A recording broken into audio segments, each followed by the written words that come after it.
So, I'm just basing this off of what my sister told me, how it felt on her. But what are your visual senses perceiving like? You don't see with your eyes anymore. These two monsters that are sitting inside your skull don't have use anymore because you start to see with your mind.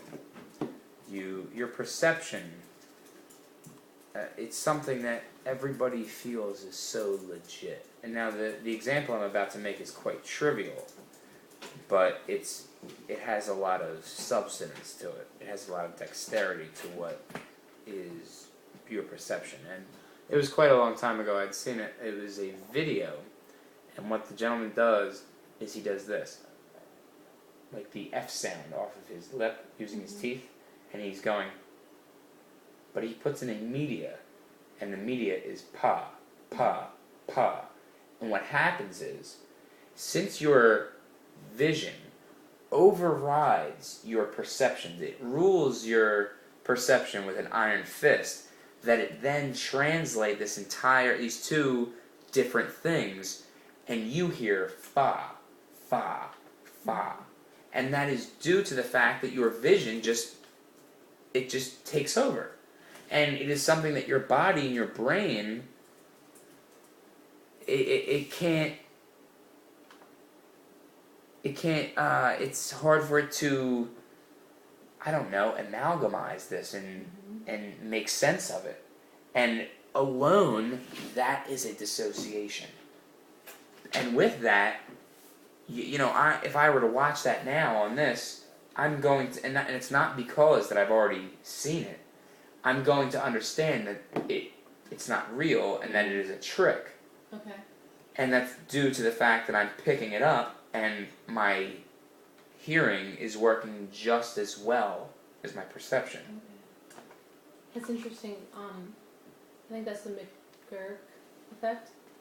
I learned it in class one day. What's that? It's like they would tell the babies, and then someone's voice would go ba ba ba, and then they would do like da da da, and like the baby would distinguish if it was ba or da. Like they'd be like da da da. That's what it would look like they're saying, but they'd dub over the ba ba ba sound. So it's kind of what you were talking about. But it's interesting that you said if you were to listen to that, you would able to distinguish that it's a trick. Because I didn't read. It was a video, and these people, they took a bunch of people on LSD, and then they took a bunch of control subjects, and it's called the hollow mask study. And they would show, like, a mask, if you put it on your face, it covers your face. Yeah. So then they would show so I put this mask on my face, I take it off, and I show you this part, it's concaved. The regular subjects, the control subjects that weren't on LSD, they said, oh, it's a mask, and it's facing me. But the LSD people were able to distinguish that it's concaved, and they said, oh, that's the back of the mask. And then when you flip it upright and like the nose points out, they're like, oh, like that's a mask and it's facing me. So the control subjects, the people not on the LSD, were not able to distinguish if it was facing them or not, but the people on the LSD were able to distinguish that it was concave. You understand? I just don't understand how somebody wouldn't understand if a mask is. All right, let me show you this. I mean, you're experiencing it on your face. How is it not? No, it's not on their face. They show them the mask just sitting down, or they just show them a mask. I'll try and bring it up for you. A mask laying there? Yeah, like a mask with a black background. So it's facing them or it's not facing them. Oh, I'm so sorry. Yeah. So they're looking at it from a profile in which they cannot see the depth of it or not. Yeah.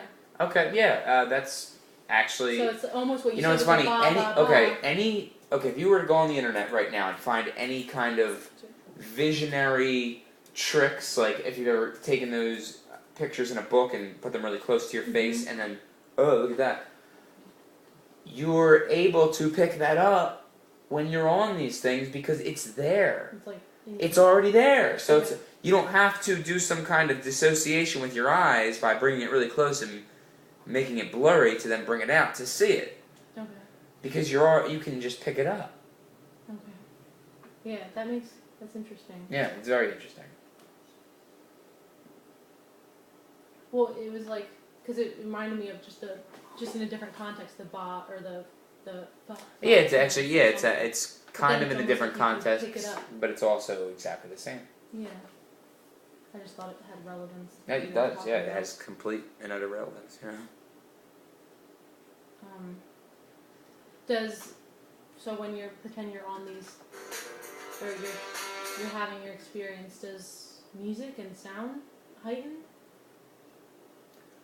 When it comes to music, you have an innate understanding of what the person is talking about in their lyrics.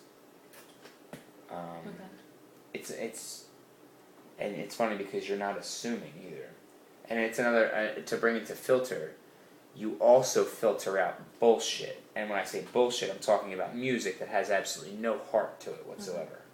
Music that is just, I mean, not to crush anybody's likes over here, but this pop bullshit that is Miley going Cyrus?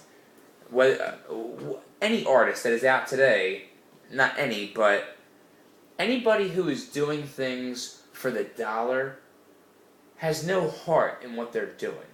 If they're not going to tour and give people their creation of music or harmonics without payment, they're not doing it with heart. They're doing it with another item in mind. Mm-hmm. And it's all bullshit. It's a lie. Okay. And there was this comedian, Bill Hicks, and he says it perfectly, and he's like, I don't want my kids listening to a guy who hasn't died from a fucking needle in his arm. Because that's the guy who yes, he trashed his life, but he put heart and soul and nothing but understanding into these words that he put to harmonics. Okay. That's interesting. Yeah, it's very interesting. What about music with no lyrics? Oh, Have you ever perceived... lyrics don't... music doesn't really need lyrics. I mean, it kind of adds to it. Like, if you've ever listened to, like, a jam band, and when I say a jam band, it's just, like, maybe 12 guys on a stage all playing different instruments, and there's no words to the song. There's an incredible amount of emotion in that, because the song doesn't need lyrics. It doesn't need words. It doesn't need to lie. Yeah. And sometimes I like to think that these guys understand that. So maybe taking psilocybin or other sorts of hallucinogens. Entheogens. Entheogens, I'll break that down for you. En meaning in, theo meaning God, Gens, gens meaning generation. You are generating the God substance within. Entheogen. En, theo, theo, Gn, Gen. Entheogen. Well, it's not going to correct you. I mean, it's not going to give you, because it's kind of a made up phrase. Alright, I'm gonna go on a tangent on this. It's not really a disorder, it's a phenomenon that some people have, and it's called synesthesia.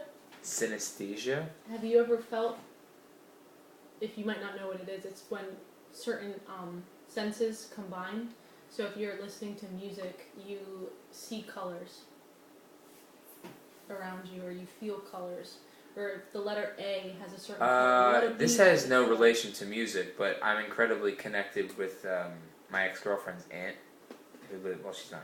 She is her aunt, but she's younger. She's only 28, and she lives in upstate New York. And one night I was speaking with her, just texting her, and I was on 12 grams, and I told her I could see her. And she said, "What the fuck do you mean you can see me?" And I was like, "I can see you." And I told her I was seeing green and yellow, or I was feeling green and yellow. And then she immediately calls me hysterically laughing and says, "Matt, I have a green shirt on." And the shirt, it just so happens, ironically, nothing's ironic, it happens to have the New Jersey State Park logo on it. And I said, "Then why am I feeling yellow?" She says, "There's a huge yellow bleach stain on it."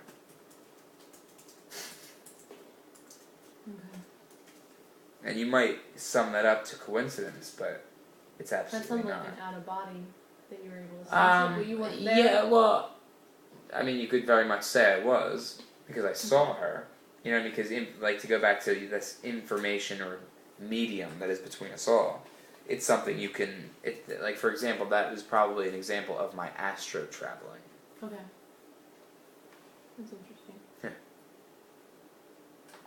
So, with music, you never felt color to it. It's always been there. It's just this. To be honest, I've never really focused on it too much in the sense that maybe because I'm too enraptured in my mind. Mm-hmm. You know what I mean? Like outlying factors like music or television or even reading is kind of an outlying factor because you start to absorb. You don't start to. You're not creating anymore. You're not thinking. You're just absorbing. Okay. And not that I don't like to absorb, but I just love the feeling of creating an idea or building on an idea or Okay. you know what I mean? Yeah, that makes sense. But that's interesting. Yeah, I haven't really focused one of my trips around listening to music. Okay. Not that I feel like it would be bad, but I would probably say that it would be quite limiting.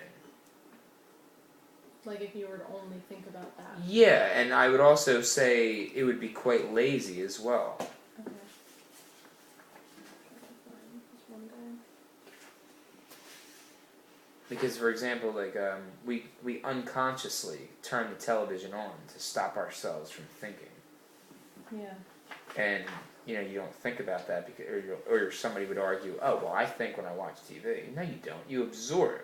Mm-hmm. Like you may stop and then think about what you just heard, but you're quickly just going to keep being enraptured in what you're absorbing, and it's something I hate so much. So you don't watch much TV? I don't really watch TV at all. Well, Why do you think it exists? I'm sorry? Why do you think it exists? To deprivate people, to put you in a box? Yeah, you could say a box, but I want to say it puts you in a false reality. Or it distracts you from...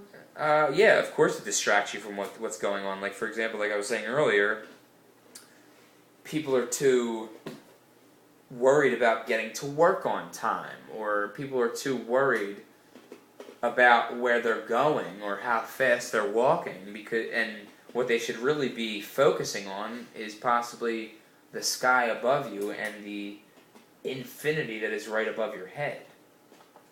Okay.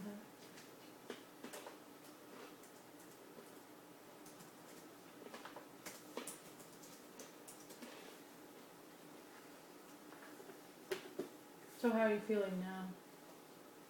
Well, Huh? you know what I mean? It's just a. It's just a... So is this like a... It's just a no. It's a great feeling of enlightenment, understanding. Are you happy? Oh, of course. Okay.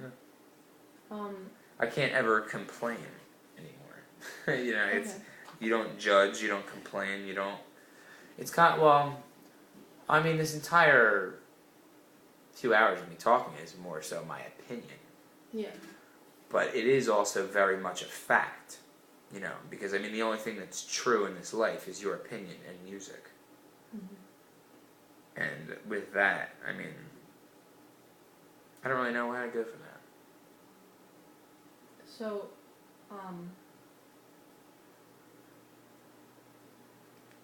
what do you, when you're talking with us, do you ever go out of your body and you're somewhere else, or are you still here? It's very possible that while I'm speaking, I'm going to other places. Like, as I'm speaking right now, I could just be thinking of home, and I could picture my room or something like that. But you might kind of sum that up to, oh, well, you're just thinking about it. But at the same time, you know, I could very much be there right now, and I could just, I could sit on my couch and say, my brother just walked in my room, which he probably just did, because I didn't just make that up in my head, I just thought of it. Mm-hmm. So he probably just did, literally right this second, as I said that. Okay.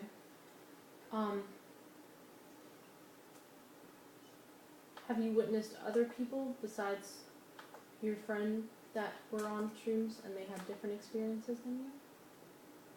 Like my one friend Mark, I gave him mushrooms, and he was quite